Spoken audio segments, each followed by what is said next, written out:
আল্লাহ আমাদের সোনার বাংলাদেশকে হেফাজত করুক। আল্লাহ পাক আমাদের সোনার বাংলাদেশকে শান্ত করে দিক। আল্লাহ পাক আমাদের সোনার বাংলাদেশকে জালেমের জুলুম থেকে হেফাজত করুক, দুশমনের দুশমনি থেকে হেফাজত করুক। বাংলাদেশের জান ও জনগণের জান ও মালকে আল্লাহ তাআলা হেফাজত করুক। আমার যুব সমাজ ছাত্রবাসীদের জান ও মালকে আল্লাহ হেফাজত করুক, আমিন।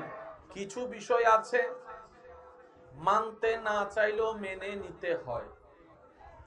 আপনার পছন্দ অপছন্দর কোনো এখানে কোটা ব্যবহার করা যাবে না।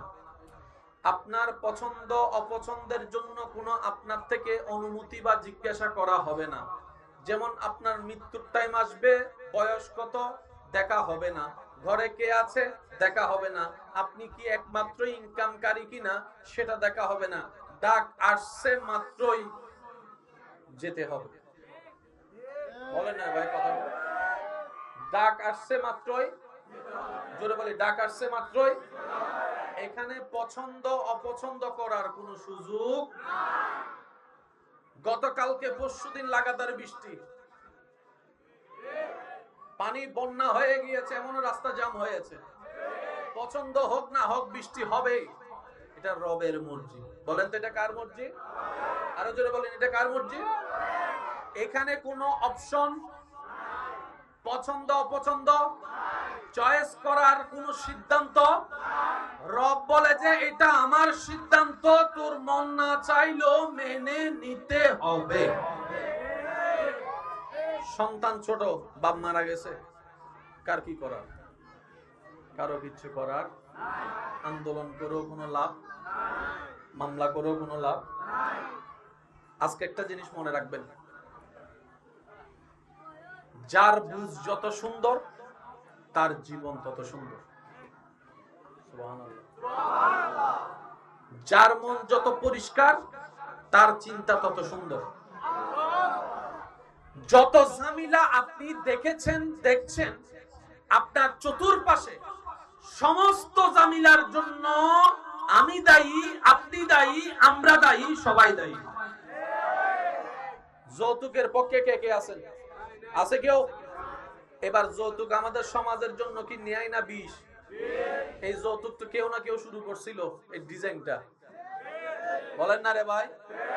ওই ডিজাইন যেদিন শুরু হয়েছে সেদিন যদি গলা চিপে ধরা যেত, আজকে হাজার মেয়েদের বিবাহ বন্ধ হয়ে থাকতো না যৌতুকের কারণে। কথা বলেন ঠিক কি না? হাজার হাজার যুবতী আমার বোনেরা ফাঁসির কাস্টে যুক্ত না, নিজের আত্মহত্যা করতো না এই যৌতুকের কারণে। যতগুলা হত্যা হয়েছে এগুলার পিছনে আপনিও দায়ী, আমিও দায়ী, আমরাও দায়ী। এবার আমি বলবো, আপনারা শুধু একমত হবেন কি হবেন না আপনার ব্যক্তিগত ব্যাপার, আমি বলে যাচ্ছি শুধু মিলাবেন। পৃথিবী ধ্বংসের পিছনে আমরা দায়ী,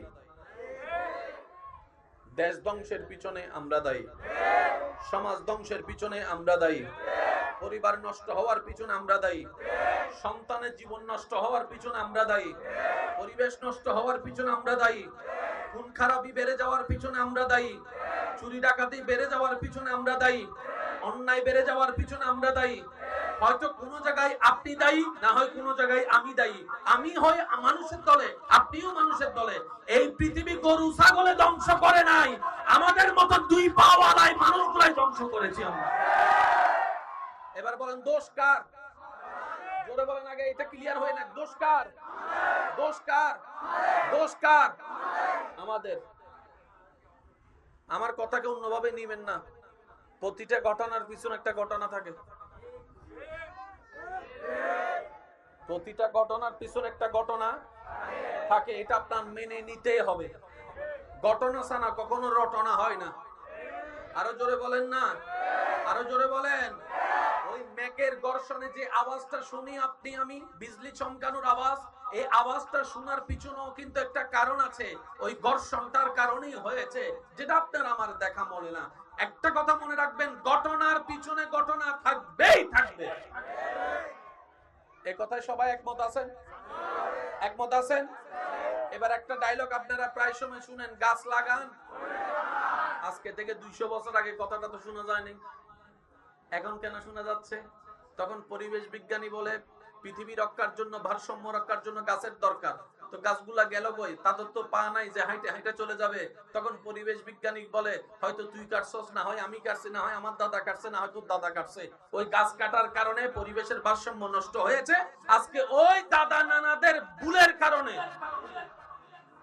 আজকে আমরা গ্লোবাল ওয়ার্মিং এর সাজা স্বীকার করছি। আগে আমাদের ঋতু ছিল কয়টা? এখন আছে কয়টা? 6টা আসেনি?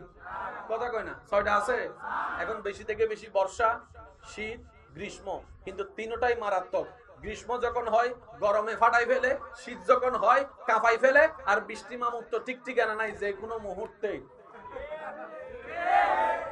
এগুলার দায়ী কারা? জোরে বলেন, এগুলার দায়ী কারা? নালা নষ্ট করছে কারা? খাল নষ্ট করছে কারা? নদীর পানি নষ্ট করছে কারা? সাগরের পানি নষ্ট করছে কারা? আল্লাহ যা দরকার, যতটুকু দরকার সব ডিজাইন করে দিয়েছেন এবং নিয়মে বেঁধে দিয়েছেন। আমরা যে দিন থেকে নিয়ম অমান্য করা শুরু করছি, আগে এই কথায় তাহলে আমরা সবাই একমত হই, দোষীকে, অপরাধীকে। তো অপরাধীর সাজা আছে না নাই? এবার বলেন, আপনার ঘর যদি কেউ ভাঙচুর করে, আপনি কি দিবেন? মামলা। বলেন, কি দিবেন? যারা ভাঙচুর করছে তাদের যদি চিনেন, চিনার নামে মামলা, যদি না চিনেন অজ্ঞাত মামলা। কেন মামলা উনি নিবে? তখন পুলিশ বলবে উনি তো ঘরের মালিক, সম্পদটা ওনার, রক্তটা ওনার, পরিশ্রমটা ওনার, সময় ব্যয় হয়েছে ওনার, সুতরাং ওনার হক নষ্ট করার অধিকার কারো। এবার বলেন, জমিন কার? নদী কার? সাগর কার? গাছ কার? বাগান কার? জঙ্গল কার? আকাশ কার? মেঘ কার? এগুলার যে আমরা নষ্ট করছি, আমাদের নামে যে মামলা হয় নাই, হয়েছে না মামলা? ওই মামলা সাজা কিন্তু আমরা ভোগ করছি। আশা করি বুঝতেছেন কিছুটা। কোনো না কোনো জায়গায় কিন্তু আমরা সবাই মামলার শিকার, আর সেই মামলাটা হয়েছে রবের দরবারে। বরং আল্লাহ কি করেছেন? রব্বুল আলামিন সূরা ইউনূসের 44 নম্বর আয়াতে এলান দিচ্ছেন, আমি আমার বান্দার উপর জুলুম করি না, জুলুম করি না, জুলুম করি না, বরং আমার বান্দারাই নিজেরা নিজেদের উপর জুলুম করে। আল্লাহ জুলুম করে? একটা আওয়াজ জোরে বলেন, আল্লাহ জুলুম করে? আমরাই আমাদের উপর জুলুম করি। আমরাই নিজেরাই পছন্দ করে কাউকে আগাই দিই, 3 মাস পরে আমরাই তার বিপক্ষে আবার লাগি। কিছু কথা বলে না। যুদ্ধ করে সমাজের সাথে বিদ্বেষ করে একজনকে বউ বানাই করে আনাই, 6 মাস পরে আবার আমি নিজেই বলি আমার ডিভোর্স লাগবে।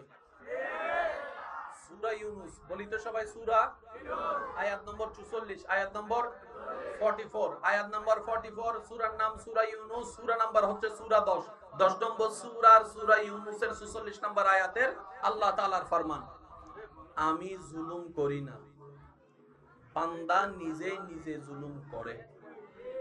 তা আল্লাহ তুমি কি করো? রব বলে যে আমি উল্টারও মাফ করে দিয়েছি। সুবহানাল্লাহ বলে না? আল্লাহ তুমি কি করো? রব বলে যে আমি উল্টারও অ্যাভয়েড করি, যে আমি দেখেও বিচার না করে দয়া করতে থাকি, আমি দেখেও রিজিক বন্ধ না করে খাবার দিতে থাকি, আমি দেখেও দোষগুলাকে গোপন করে আমার বান্দাকে ইজ্জতের ব্যবস্থা করে দিই। সুবহানাল্লাহ। কারণ আমি রব্বুল আলামিন যদি ধরা শুরু করি, কথা বলে না, কথা আরো জোরে জোরে জোরে, আমি রব যদি ধরা শুরু করি, ফেরাউনের মতো বাদশা পর্যন্ত রেহাই পায় নাই, নমরুদের মতো জালিম পর্যন্ত রেহাই পায় নাই। আমি সাময়িক একটা সময় দিয়ে আমার বান্দাদেরকে বুঝে বুঝে ফিরে আসার জন্য এই পৃথিবীতে কোন জালিম টিকতে পারে নাই, ভবিষ্যতেও টিকতে পারে না। কথা বলেন ঠিক কিনা?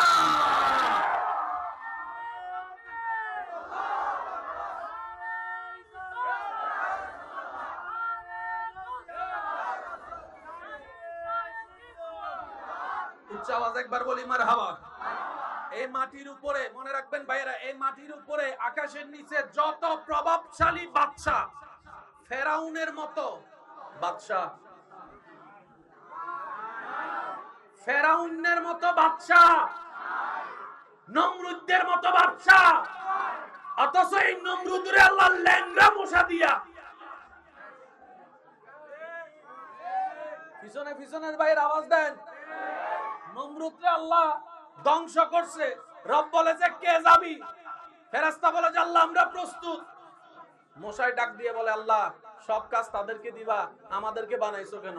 আমাদেরকে একটা দায়িত্ব দাও না, তোমার পক্ষে যেন কিছু কাজ করে নিজেও গোলাম হতে পারি। রব বলে যে মশা পারবি তো? আল্লাহ তুমি দয়া করলে। আওয়াজটা অনেক বড় লাগবে ভাইয়া। ইয়া রব তুমি যদি দয়া করো তাইলে পারবো, আর তুমি দয়া না করলে জিবরাইলও পারবে না। রব বলে যাচ্ছে যা, দায়িত্ব তোদেরকে দিলাম। এবার রবের সৃষ্টির মধ্যে ছোট মশা জাতির দায়িত্ব দিছে। এবার মশার লিডারে বলে এই মশার বাহিনী মিটিং এ আসো সবাই। সবাই আসছে, লেঙ্গাই একটা লেঙ্গা আইছে। মশা বাহিনী প্রস্তুত। বাবা বাবা বাবা বাবা, এই যে কত সুন্দর লাগতেছে, চুপ করে আছেন, একদম চুপ করে থাকেন। বসে বলে যে কে যাবি? আল্লাহর পক্ষ থেকে দায়িত্ব আসছে। লেঙ্গাইয়া হয় আরো 10 সুযোগ আয় যায়। বসিডিং কলে জোরে জোরে হনা সুবহানাল্লাহ। লেঙ্গাইয়া বলে রব যেহেতু হুকুম করছে, আমি ল্যাংড়ার আর কোনো ভয় নাই, আমারে দেন, আমি যাই। মিস্টার ল্যাংড়া রাজমহলে ঢুকছে, সুন্দর করে নাকের সামনে গেছে, সেও টাইম মোতাবেক লেঙ্গা হতে তুই আর হাস্য জোর করে দিস। ল্যাংড়ায়া বলে আমার আর কষ্ট করে ঢুকা লাগে নাই, তুই তো আমারে ঢুকাই দিছস। এবার ভিতরে যাইয়া ওই একটা বাঙ্গা যেটা আছে ওইটা দিয়ে সুন্দর করে হালকা হালকা ঢুকায়, হালকা হালকা। ইতে কয় আমার এখানে বাড়ি মারলে ভাল লাগে, শেষ পর্যন্ত কয় জোতা মারলে ভাল লাগে। শেষ পর্যন্ত যাদেরকে সে জুলুম করছে ওই সমস্ত মানুষ এসে তার মাথায় জোতা বাড়ি শুরু করছে। আল্লাহ কয় দেখ, আল্লাহ বলে বিশ্ব দেখ, গোলামে এখন মুনিবের মাথায় জুতা মারে, দেখ আমি রব যখন চাই ইজ্জত দিই। কিন্তু কোন বান্দা যদি সেই ইজ্জতকে অবহেলা মনে করে, দুর্বলতা মনে করে, অন্যায় করে, জুলুম করে, আমি রব সেটা আর বেশি দিন রাখি না। ওয়া তুইজ্জু মান তাশা যেমন সত্য, ওয়া তুযিল্লু মান তাশা এটাও তেমন সত্য। আমি সবাইকে দিই, কাউকে বঞ্চিত করি না। কিন্তু যে নিয়ামত পেয়ে শুকরিয়া করে, যে নিয়ামত পেয়ে নম্রতা করে, যে নিয়ামত পেয়ে ক্ষমতা দেখাই না, যে নিয়ামত পেয়ে মানুষের উপকার করে, আমি আল্লাহ তাকে দুনিয়াতেও সম্মান দিয়ে আখিরাতেও সম্মান দিয়ে দিব। কিন্তু কেউ যদি উল্টা করে অহংকারী হয়,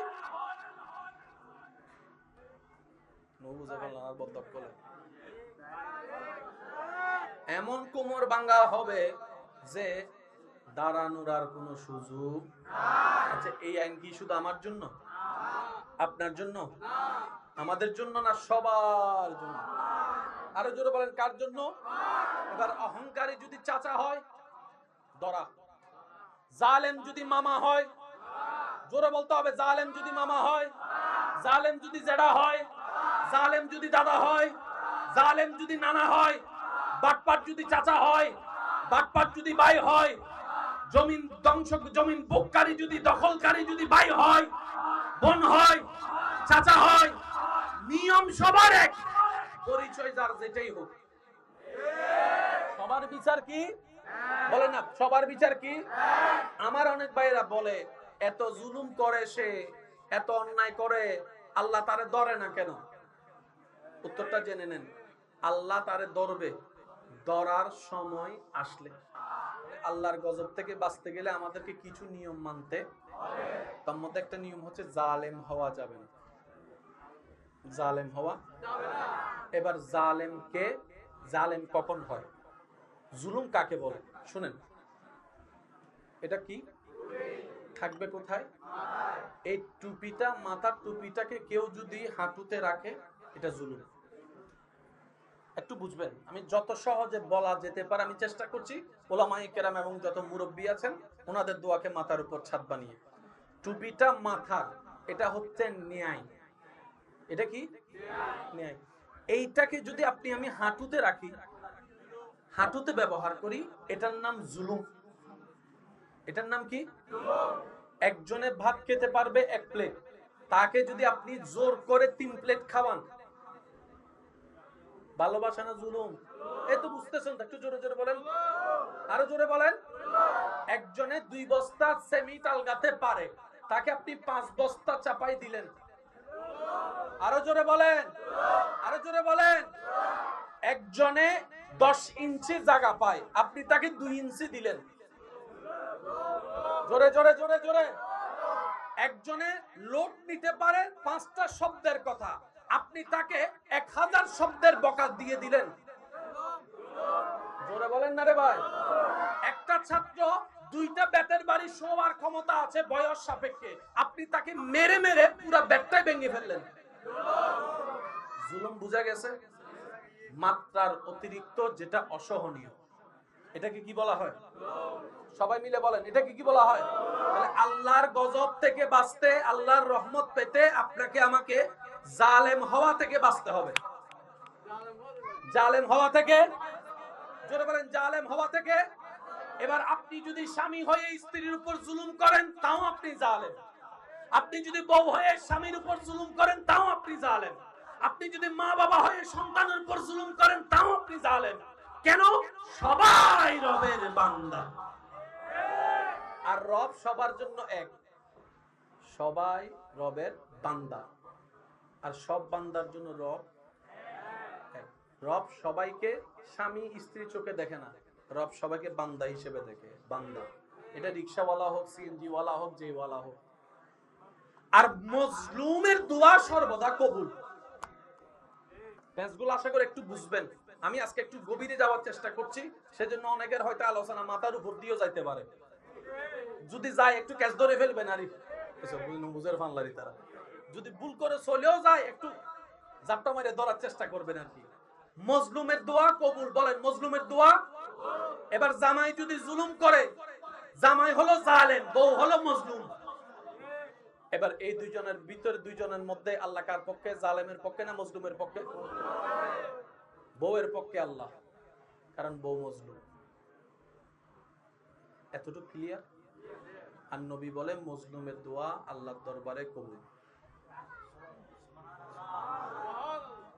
মজলুমের কোটাটা এমন একটা কোটা, যে কোটায় ভিতরে কেউ দোয়া করলে রব বলে যে কবুল। এখানে আর কোনো দরখাস্ত, আর কোনো কিছু প্রশ্ন করার দরকার নাই। এবার আসেন বাবা,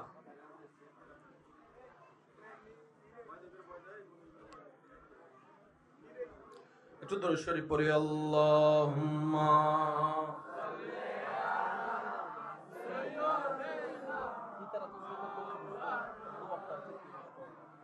ওয়া আলা আলি সাইয়্যিদিনা। সবাই একবার বলি আলহামদুলিল্লাহ। এবার সেই হিসাবে আমরা সবাই কিন্তু জালেম, আশা করি বুঝতেছেন। এই হিসাবে আমরা সবাই কিভাবে? মা বাবা টাকা দিছে পড়ার জন্য, সে টাকাটা আপনি আমি ওই পার কর নাইন করে চুপ করে থেকে হত যদি নাই না জানে, আর বন্ধু যদি বিশ্বাস করে নাই না জানি। মা বাবার গামের উপার্জনকৃত টাকা কোচিং এর নাম দিয়ে নিয়ে, জোরে জোরে বলেন না, পার্কে যাওয়া হয়েছে, সেখানেও সন্তান জালেম। কথা বলে, গাইডের নাম দিয়ে টাকা নিয়ে ঘুরতে যাওয়া হয়েছে, জালেম বলেন না? শুধু যে একদিকে জালেম না, জালেম আমরা অনেক দিকে জালেম। সেজন্য বলেছি আমরা সবাই কিন্তু মূলত জালেম। আমরা সবাই মূলত কি? এবার আল্লাহ তাআলার ফরমানটা একটু শুনেন, গভীর মনোযোগ ভাইয়া। কেন শুধু এতটুক বলা? একটা আয়াত বুঝার জন্য, আর কিচ্ছু না। এবার বলেন আমরা সবাই জালেম। বলেন আমরা সবাই, আমরা সবাই জালেম। মানে পাপী, জালেম মানে অপরাধী, জালেম মানে আসামি, জালেম মানে সাজাপ্রাপ্ত, জালেম মানে কষ্টে থাকার যোগ্য। ঠিক আছে? এবার আমরা সবাই হয়ে গেলাম জালেম। আমরা সবাই হয়ে গেলাম, জোরে বলেন না, আমরা সবাই হয়ে গেলাম। এবার সন্তান যখন জালেম, মা বাবা বলে যে তোর কোনো ঠাঁই নাই আমার ঘরে। মা বাবা যখন জালেম, সন্তান বলে যে তোমাকে দেখার কোনো আমার দরকার নেই। বউ যখন হয়ে গেল জালেম, স্বামী বলে যে তোর সাথে আমার কোনো সম্পর্ক রাখার দরকার নাই, সংসার করার ইচ্ছা নাই। স্বামী যখন হয়ে গেল জালেম, বউ বলে যে তোমার সাথে থাকার আমার কোনো ইচ্ছা নাই। এইভাবে শিক্ষক যখন জালেম, ছাত্ররা বলে স্কুল বয়কট করলাম। ছাত্র যখন জালেম, শিক্ষক বলে যে তোকে আমি আর পড়াতে পারবো না। একজন জালেম হলে আরেকজন তাকে গ্রহণ করতে পারে না, গ্রহণ করতে চাই না। এবার আমরা সবাই যখন জালেম হয়ে গেলাম, রব ছাড়া তো আমাদের কোনো উপায় নাই, রব ছাড়া তো আমাদের কোনো উপায় নাই। যতই পাপ করি রব ছাড়া তো উপায় নাই, যতই অন্যায় করি রব ছাড়া তো কোনো উপায় নাই। কারণ রবের দরবারেই তো যেতে হবে। কুল্লু নাফসিন যায়িকাতুল মউতের মাধ্যমে রবের দরবারেই তো যেতে হবে, হাসরেই তো যেতে হবে। বান্দার যখন বুঝ খুলে গেল, বান্দা বলে যে আমি তো জালেম, আমার বাবা মা আমাকে ঠাঁই দিল না, আমার স্বামী আমাকে ঠাঁই দিল না, আমার স্ত্রী আমাকে রাখলো না, আমার সন্তান আমাকে দেখলো না, আমার ভাই আমার দিকে তাকালো না। এবার আমি বান্দাটা রবের দরবারেও তো জালেম হলাম। ইয়া রব, তোমার পক্ষ থেকে ফরমান কি? রব ডাক দিয়ে বলে কুল ইয়া ইবাদিয়াল্লাযিনা আসরাফু আলা আনফুসিহিম লা তাকনাতু মির রাহমাতিল্লাহ, লা তাকনাতু মির রাহমাতিল্লাহ। সুবহানাল্লাহ, সুবহানাল্লাহ, সুবহানাল্লাহ। লা তাকনাতু মির রাহমাতিল্লাহ। আল্লাহ পাক বলে, ও নবী, আপনি আমার বান্দাদের ভিতরে যারা নিজেদের উপর জুলুম করছে তাদেরকে ডেকে ডেকে বলে দেন তারা যেন আমি রবের রহমত থেকে নিরাশ না হয়। জালেমের জায়গা কোথাও নাই। রব বলে যে আমার জালেম বান্দাগুলা কই? আরে কেন জোরে? দুনিয়া বলে যে জালেমের কোনো জায়গা নাই, রব বলে যে আমার জালেম বান্দাগুলা কই? সাথে সাথে আমরা সবাই বললাম লাব্বাইক, আল্লাহ আসি আসি আসি। আল্লাহ তুমি ডাকলা আমাদেরকে, বাবা তো ডাকে নাই, মা তো ডাকে নাই, স্বামী তো ডাকে নাই, স্ত্রী তো ডাকে নাই, তুমি ডাকলা তো ডাকলা, ইয়া ইবাদি বলে ডাকলা, আমার বান্দা বলে ডাকলা, আমার বান্দা বলে ডাকলা। বাপে তো আমার ছেলে বলে নাই, স্বামী তো আমার বউ বলে নাই, তুমি তো আমাকে আমার বান্দা বলে ডাকলা। আল্লাহ এত জুলুম করার পর, এত অন্যায় করার পর, এত গুনাহ করার পর, এত পাপ করার পর আমাকে এখনো তোমার বান্দা বলে ডাকতেছো। রব বলে যে এটাই তো তোদেরকে বুঝাতে চাই, আমি রবের চাইতে তোদেরকে আর কেউ বেশি ভালোবাসে না, আর কেউ মায়া করে না, আর কেউ যত্ন করে না। আমি রবে তোদেরকে ভালোবাসি, আমিও চাই তোরাও আমাকে ভালোবাস। ভালোবাসা কয় পক্ষ থেকে হয় বলেন না? সারাদিন আপনি আই লাভ ইউ বললে হবে? ওই দিক থেকে আই লাভ ইউ টু এসো না মাতের আর ভুল এনে সুগরি বই থেকে কি দে অত তো হোয়াটসঅ্যাপ উদ্দ মেসেজ পাঠাই ফেলা ইয়ারা দিন ভর আই লাভ ইউ টু হইতো হইতো ইনেন্ডে না হদ দে হদ যা শরম ইনেন্ডে কেন হয়? আই লাভ ইউ যদি বলা হয় আই লাভ ইউ টু আসতে হবে, জোরে জোরে জোরে। আমি তোমাকে ভালোবাসি যদি বলা হয় আমিও তোমাকে ভালোবাসি বলতে হবে। ইউ তাকা হতা মনত ফুজি হইম না ওয়াজ বেক হতা কিন্তু মুরব্বিয় কল ন কিছু কিছু হতা যুবক ভাই বোন দরকার আছে না নাই? কারণ যুবক বাঁচিতে আইলে তো দাদা নানা বাঁচিতে আইব, নাতি বাঁচিতে আইলে ওয়া বাঁচিতে আইলে তো মা বাপ বাঁচিতে আইব, ঠিক না বে ঠিক? তা আমি তোমাকে ভালোবাসি উত্তর কি হয়? আমি ও তোমাকে মাতো নবা, আমিও তোমাকে ভালোবাসি। এই হতায়ন কি নতুন না পুরন? কিন্তু হতায়নের ভিতর হত্তর বেজাল আছে, কিন্তু খেয়াল না করো। আমিও আমি তোমাকেও ভালোবাসি হয় না? আমি তোমাকে ভালোবাসি হতায়ন সুন্দর, আমি তোমাকেও ভালোবাসি তার মানে কি আরো ৫ জনের ভালোবাসি, তোরও ভালোবাসি। আমি তোমাকেও ভালোবাসি যদি বলে হবুদিতে একজনের ভালোবাসে তাহলে আরো ৫ জনের ভালোবাসে, এন্ড তো তুই একজন ভাই তো হতাই একজন কেন? আমি তোমাকেই ভালোবাসি, আমি তোমাকেই ভালোবাসি, এন্ড তুই আসল জবাব তার কেউ নাই। আর যদি হতা আমি তোমাকে ও ভালোবাসি, না এই অনেকের ভিতর আপনি একজন, অথচ এই শব্দ বহুতবার উনি ফেলি আবার আর বদ্দাব করলে বৈনকল খুশি হবি ও আজ জামাই হই তো তোমাকেও ভালোবাসি। বিয়ার গরি কিনা হনো সহগ ইয়া আর সরকারে কি জাগান নীতি কি আগে তো বোর্ড দলিয়া সিস্টেম আছিল হজ টজ এত বেগিন অনলাইন হই জরিপ টরিপ করিয়ে হার হন্দি জায়গা আছে দাগ নম্বর দিলে আই না ইল্লে যদি ওকে জামাই করে দাগ নম্বর বাইরে করে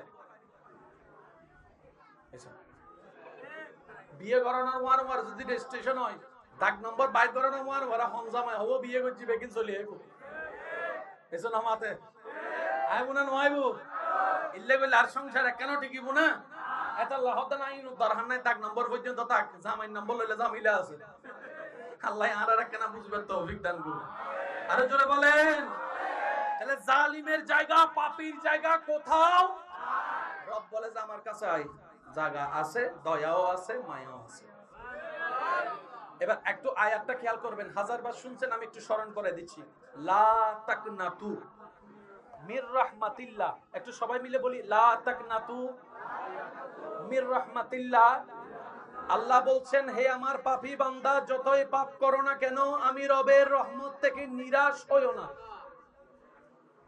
সুবহানাল্লাহ বলেন আজকে একটা কথা মনে রাখবেন উলামায়ে কেরামের দোয়া নিয়ে বলি পৃথিবীতে যত ভাষা আছে সবচেয়ে চমৎকার ভাষা হচ্ছে কোরআনের ভাষা সুবহানাল্লাহ বলেন আপনি আমি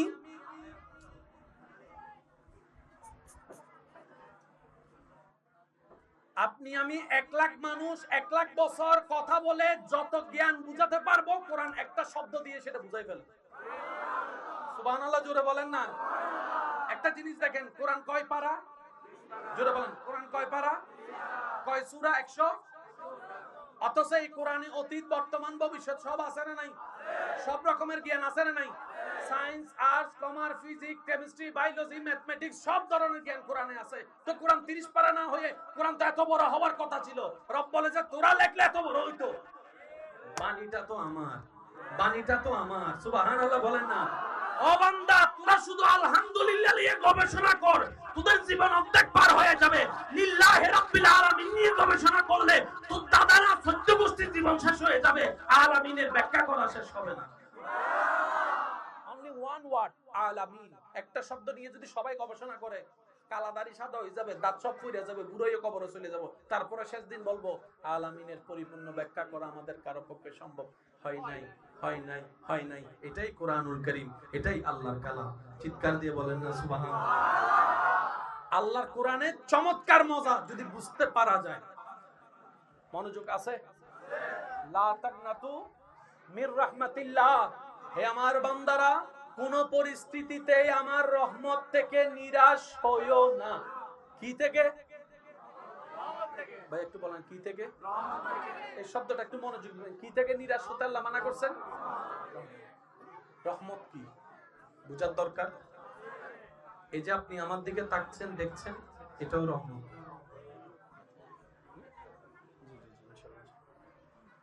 আপনারা যে আমাকে দেখছেন ভাইয়া এটাও রহমত আমার কথা শুনছেন এটাও রহমত সুবহানাল্লাহ একটু জোরে জোরে বলুন হেঁটে এসেছেন রহমত বসেছেন রহমত দাঁড়াচ্ছেন রহমত হাঁটছেন রহমত কথা বলছেন রহমত কথা শুনছেন রহমত বুঝতে পারছেন রহমত কোন ভাষা কি জানতে পারছেন রহমত ঘরে রহমত মা বাবা রহমত স্বামী রহমত স্ত্রী রহমত সুবহানাল্লাহ জোরে জোরে বলতে হবে সন্তান রহমত ব্যবসা রহমত চাকরি রহমত দেখতে পারা রহমত সন্তান রহমত নাতি রহমত পতি রহমত ঘর রহমত চাকরি রহমত ডানে রহমত বামে রহমত সূর্য রহমত চন্দ্র রহমত সাগর রহমত নদী রহমত আকাশ রহমত বৃষ্টি রহমত মেঘ রহমত সুবহানাল্লাহ বলেন না মেঘ রহমত পাহাড় রহমত জঙ্গল রহমত গাছ রহমত মাটি রহমত পানি রহমত ক্ষুধা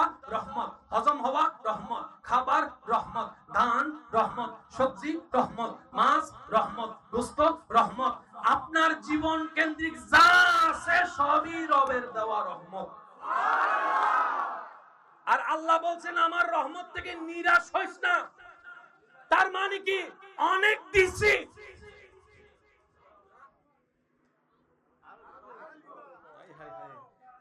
বান্দা তোরে চোখ দিছি রহমত দেওয়া শেষ করি নাই লা তাকনাতু কবি भी मायूस मत होना मेरे रहमत से রব বলে যে যা দিয়েছি সব রহমত যা আছে তা রহমত আর নিরাশ হইস না, যা দিব তাও রহমত, আমি দিতেই থাকবো, তুই নিতেই থাকবি, আমি দিতেই থাকবো, তুই নিতে থাকবি। সবে আমি আল্লাহ তোদের কাছে চাই, তোরা যেন সবসময় শুকরিয়া আদায় করস।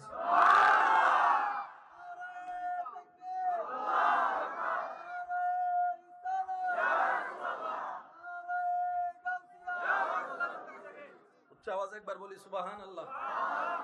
আল্লাহ বলে যে রহমত দিয়েওছি, দিব।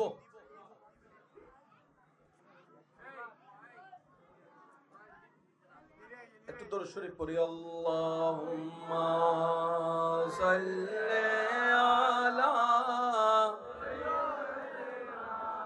মাওলানা মুহাম্মদ ওয়া আলা আলি।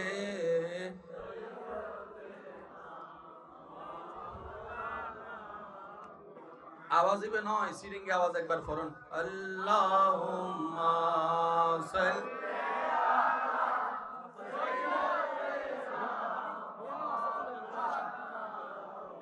ওয়া আলা আলি।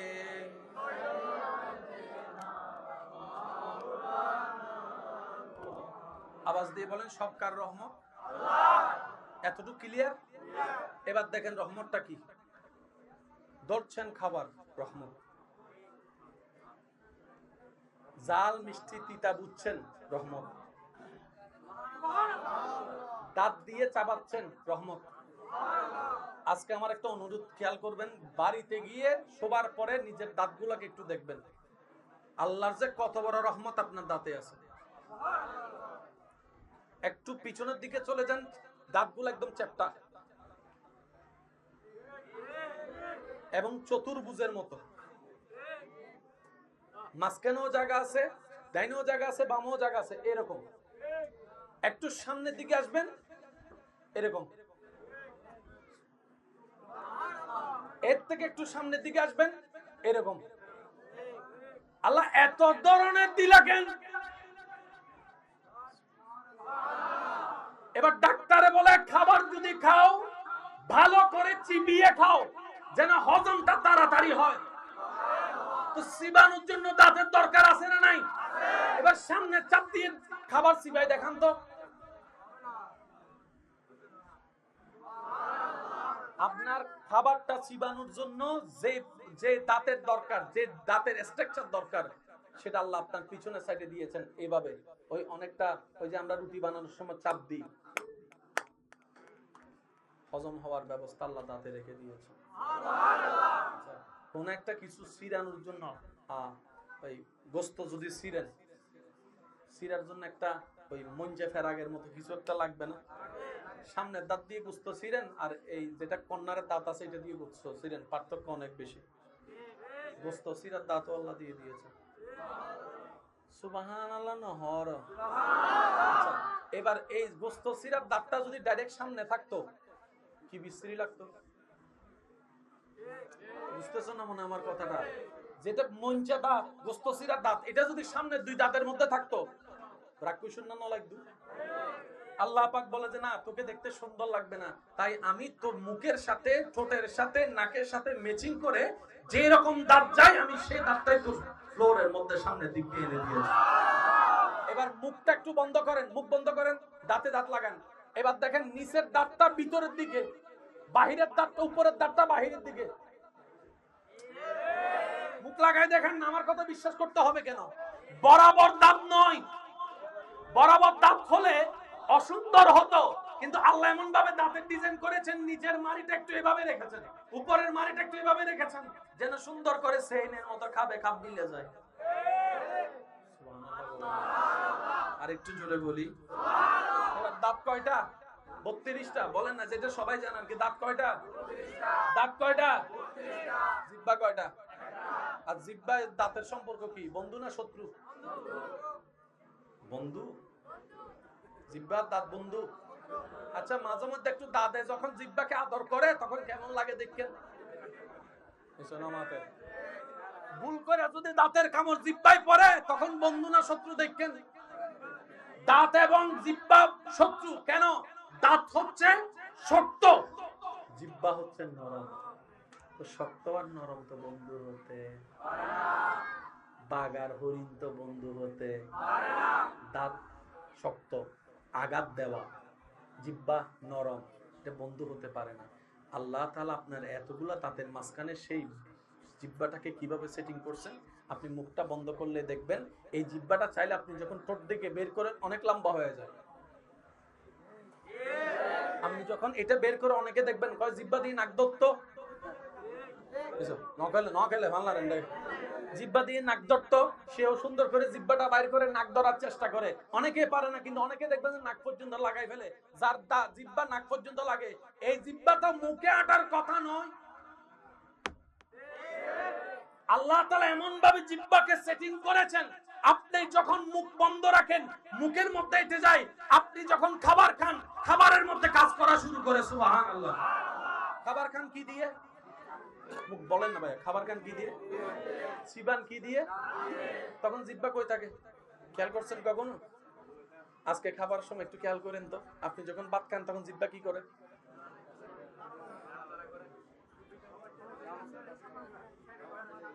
এই কথা দেখেন 10 রকম। এই জীবনে একবারও খেয়াল করছে এই কথা? এই জীবনে জিহ্বার কাজটা কি কখনো খেয়াল করছে? আজকে খেয়ালও করবেন, আল্লাহ শুকরিয়াও করবেন। আর একটু জোরে বলেন না। এবার আসেন, কথা বলার জন্য জিহ্বার দরকার আছে না নাই? জিহ্বার কাজটা কি? শব্দ বানাই দেয়। আলিফ, বা, ক, আমার, তোমার, এটা জিহ্বার কাজ। আর যার জিহ্বা নাই, আ আ, আর জিহ্বা আছে দাম নাই, অবাধে কান অফে বই। কথা বলে না রে ভাই। জিহ্বা আছে, দাঁত নাই, বাবা বাবা। আর দাঁত আছে, জিহ্বা নাই, ও আ করবে, কিন্তু আপনি ভাষাও বলতে পারছেন, খাবারও খেতে পারছেন। আপনি জানেন কথা বলার জন্য জিহ্বারও দরকার, দাঁতেরও দরকার, ঠোঁটেরও দরকার, বাতাসেরও দরকার। খাবার সময় যে কথা বলেন এটা কেমনে বলেন ভাইবা, দেখবেন আল্লাহর কুদরত কাকে বলে। ভাবতে ভাবতে অবাক হয়ে যাবেন। আল্লাহ বলে যে লা তাকনাতু মির রাহমাতিল্লাহ, তুই ভাত খাস তখন আমার রহমত থেকে নিরাশ হইস না। আমি এখন আস্তে আস্তে বলবো, আপনারা জোরে জোরে বলবেন সুবহানাল্লাহ। সামনের ভাই যারা আছেন চুপ থাকেন, আমার পিছনের ভাইরা একবার বলেন তো সুবহানাল্লাহ। ও কি তারা ডাইরেক্ট টাইগার হায় আপ মারাত দেন আল্লাহর আওয়াজ মেরে বলা করি। স্যার আরেকবার বলেন তো সুবহানাল্লাহ। আওয়াজ আছে স্যার, সামনের ভাইরা বলেন তো সুবহানাল্লাহ। এবার যতগুলো আল্লাহর বান্দা আছে সবাই কি আওয়াজে বলেন সুবহানাল্লাহ। এবার আমি আস্তে আস্তে বলবো, আল্লাহর বান্দারা জোরে জোরে সুবহানাল্লাহ বলবে। রাজি আছে? রাজি আছে? রব বলে যে বান্দা তোর খিদা যে লিখেছে ওই খিদাটা আমি রবের রহমত। বান্দারে তোর খিদার মধ্যে যে খাবারের দরকার সেই খাবারটা আমি রবের দেওয়া রহমত। তোর বউয়ে, তোর মায়ে, তোর বোনে যে রান্না করেছে ওই রান্না করাটা আমি রবের রহমত। আগুনটা আমি রবের রহমত, নুনটা আমি রবের রহমত। একটু মনোযোগ সুবহানাল্লাহ। তোর যে মশলা লাগবে মশলাটা আমি রবের রহমত, দুনিয়াটা আমি রবের রহমত, আমি রবের রহমত। তোর যে রান্নার যে সরঞ্জাম সবগুলাই আমি রবের রহমত। তোর বউয়ে, তোর বোনে, তোর মা যে রান্না করার পরে একটুখানি মজা হয়েছে কিনা জিহ্বা দিয়ে চেটে দেখেছে, ওই জিহ্বার স্বাদটা আমি রবের দেওয়া রহমত, আমি রবের দেওয়া রহমত। সুবহানাল্লাহ। চুল পড়েছে কি পড়ে নাই, ময়লা পড়েছে কি পড়ে নাই দেখার জন্য যে চোখটা, এই চোখটা আমি রবের দেওয়া রহমত। সুবহানাল্লাহ। তুই যে খাবারটা তোর সামনে এনেছে ওই খাবার আনাটা আমি রবের দেওয়া রহমত। সুবহানাল্লাহ সুবহানাল্লাহ। তুই যখন প্লেট নিয়ে বসেছিস এটা আমার রহমত, তুই যখন চোখে দেখছিস এটা আমার রহমত, তুই যখন হাত দিয়ে ধরছিস এটা আমার রহমত, তোর আঙ্গুল যে ধরছিস এটা আমার রহমত, তুই যে নলা বানায় মুখে নিলি এটা আমার রহমত, তুই যে জিহ্বার স্বাদ নিলি এটা আমার রহমত। সুবহানাল্লাহ বলতে থাকি না? জিহ্বাটা দিয়ে যদি স্বাদ দিলি এটা আমার রহমত, দাঁত দিয়ে যে তুই চিপলি এটা আমার রহমত। তুই যে খাবারটা চিবানোর পরে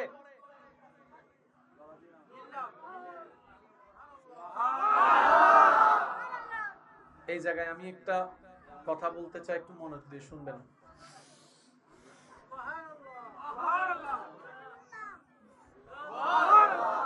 জায়গা কিন্তু একটা,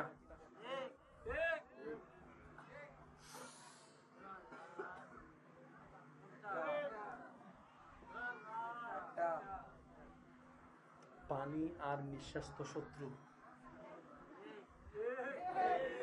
খাবার আর নিঃশ্বাস তো শত্রু। এক জায়গা দিয়ে আপনি পানি খাচ্ছেন, নিঃশ্বাসও নিচ্ছেন, কিরে এটা কিভাবে সম্ভব, এটা কিভাবে সম্ভব? ডাক্তারের কাছে যাই জিজ্ঞেস করলেন, ডাক্তার খাদ্য নালী আর নিঃশ্বাস নালী কি এক? ডাক্তাররা বলে যে না না, এটাই তো বড় আল্লাহর কুদরত। কিভাবে? কণ্ঠনালীর পরে গিয়ে আল্লাহ দুইটা নালীর ব্যবস্থা করেছেন, একটা ডাইরেক্ট ফুসফুস হয়ে আপনার নিঃশ্বাসের সম্পর্ক, সুবহানাল্লাহ, আর একটা নালী পাকস্থলী হয়ে আপনার ক্ষুধার খাবারের সম্পর্ক। আপনি যখন পানি খান সেটা অটোমেটিক, কোনো প্রকার সেখানে ডাইমেনশনের কম্পিউটারের ব্যবস্থা নাই।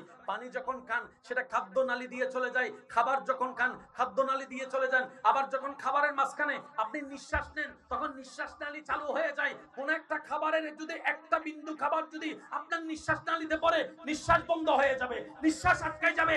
আপনি আমি খেয়ালও করি না, প্রতি সেকেন্ডে আল্লাহ তাআলা আমাদের খাদ্য নালীরও খেয়াল রাখে, নিঃশ্বাস নালীরও খেয়াল রাখে। আর একটু জোরে বলি সুবহানাল্লাহ। সেজন্য আপনি পানি খাওয়ার সময় নিঃশ্বাস নিতে পারবেন না। দেখেন যাতে পানি বেশি তৃষ্ণা লাগে, এক ডুবে বেগিন খাই পেলাই, এটা হওয়ার পর কেন করে কিরোড এতক্ষণ ন লস নিয়েস। আপনি খাবার সময় যত বড় কিছু হন না কেন, আপনি অক্সিজেন নিতে পারবেন না।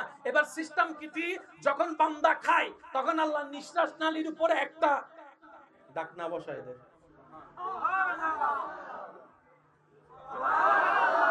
বান্দা যখন নিঃশ্বাস নেয় তখন আল্লাহ খাদ্য নালীতে একটা, মাঝে মধ্যে আপনার ওই আর সিডেঙ্গা বাসার জিবের কি হয়, নাইমু হয়।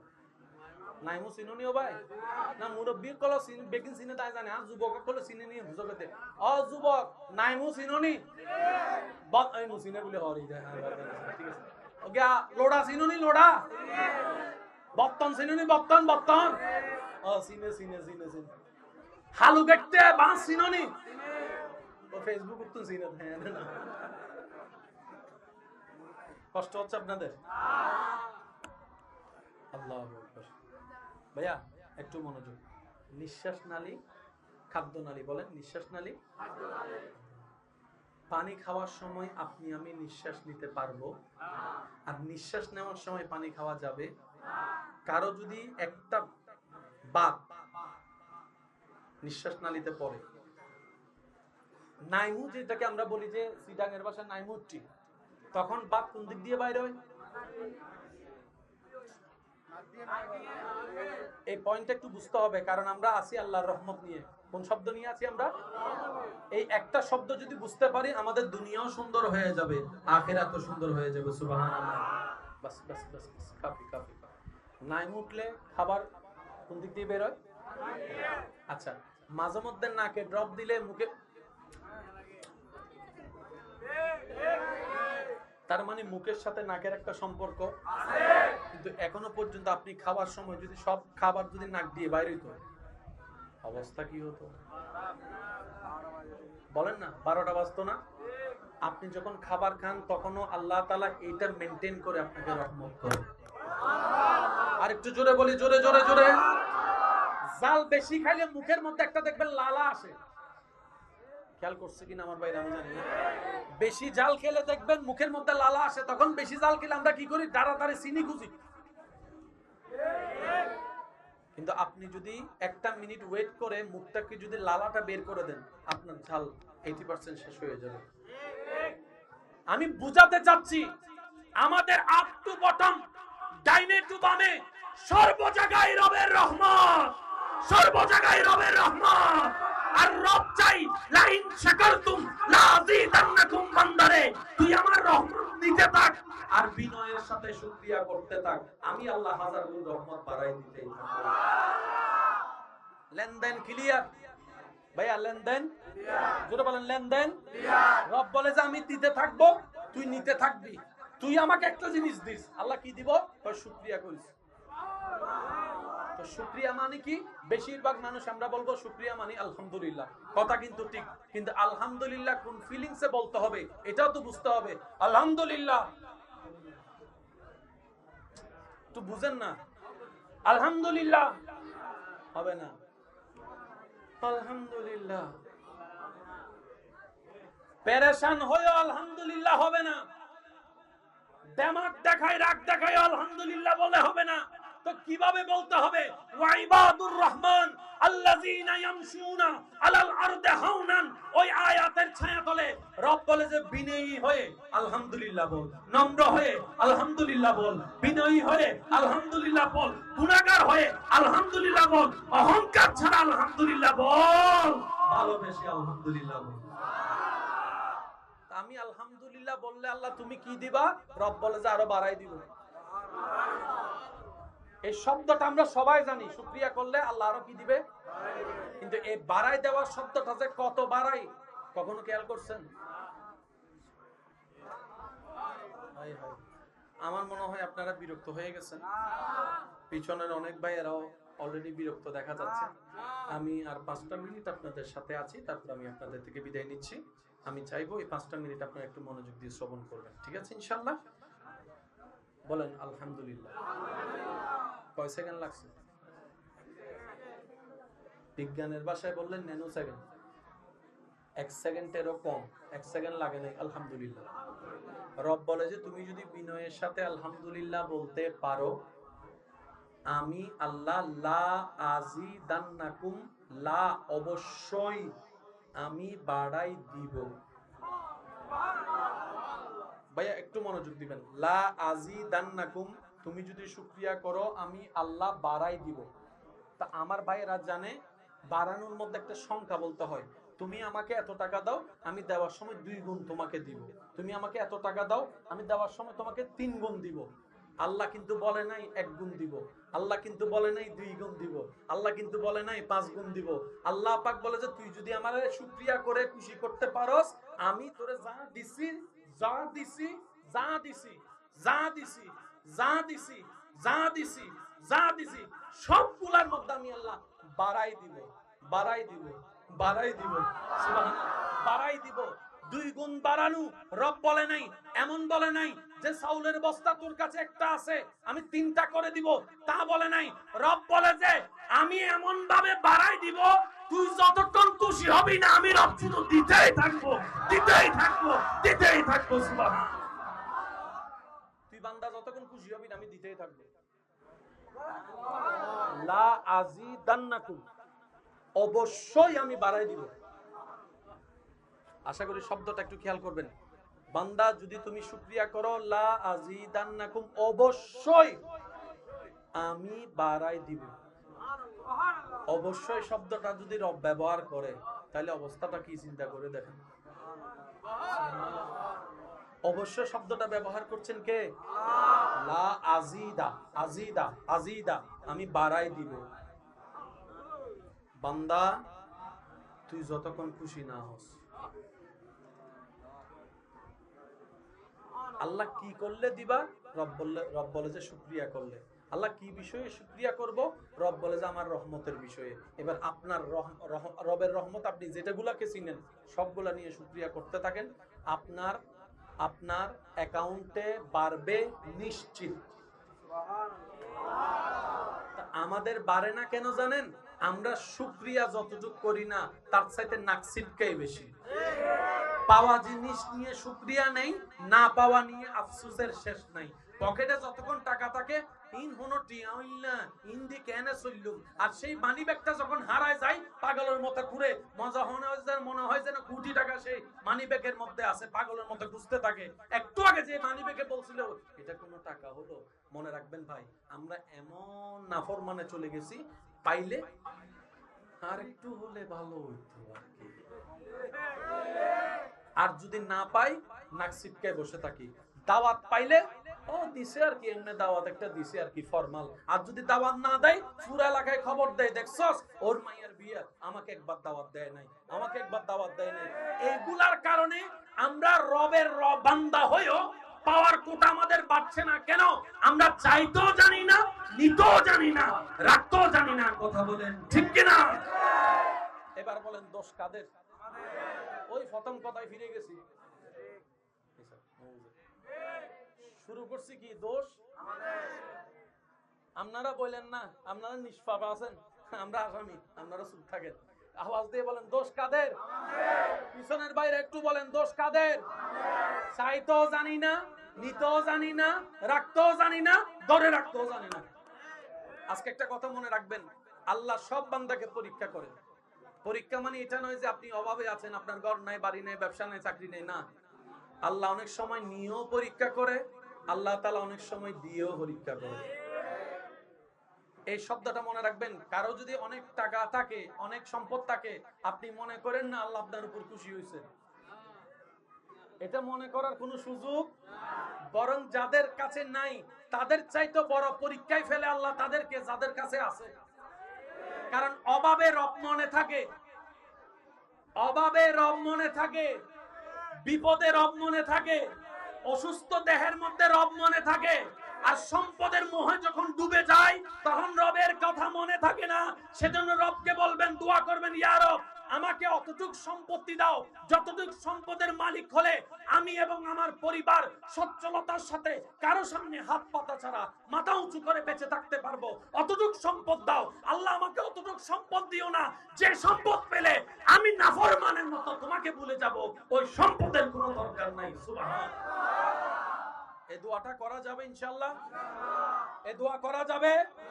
আল্লাহ সম্পদ চাই অতটুক যতটুক পেলে চলা যায়, ওই সম্পদের দরকার নাই যে সম্পদ পেলে তোমাকে ভুলে যাই, ওটার দরকার নাই।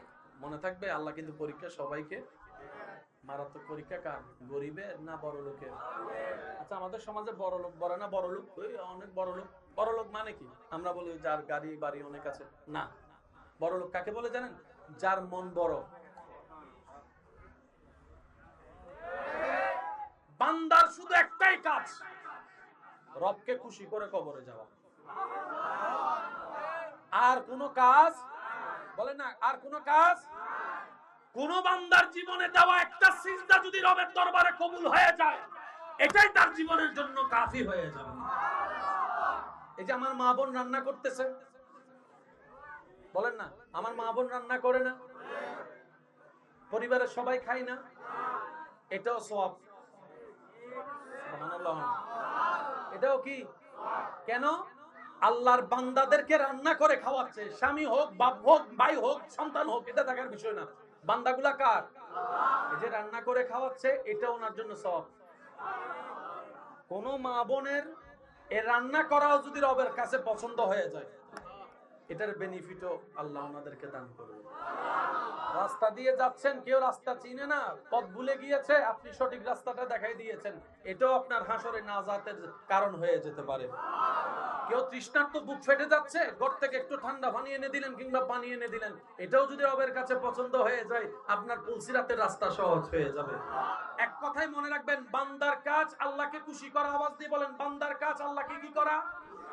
বান্দার কাজ আল্লাহকে কি করা? বান্দার কাজ আল্লাহকে কি করা?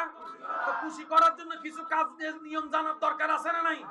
ওই নিয়মগুলা বান্দাকে শিখাই দেওয়ার জন্য প্র্যাকটিক্যাল, থিওরিক্যাল, আল্লাহ যাকে আল্লাহর পক্ষ থেকে পাঠিয়েছেন দরাতে, তিনিই নবী রাহমাতুল লিল আলামিন।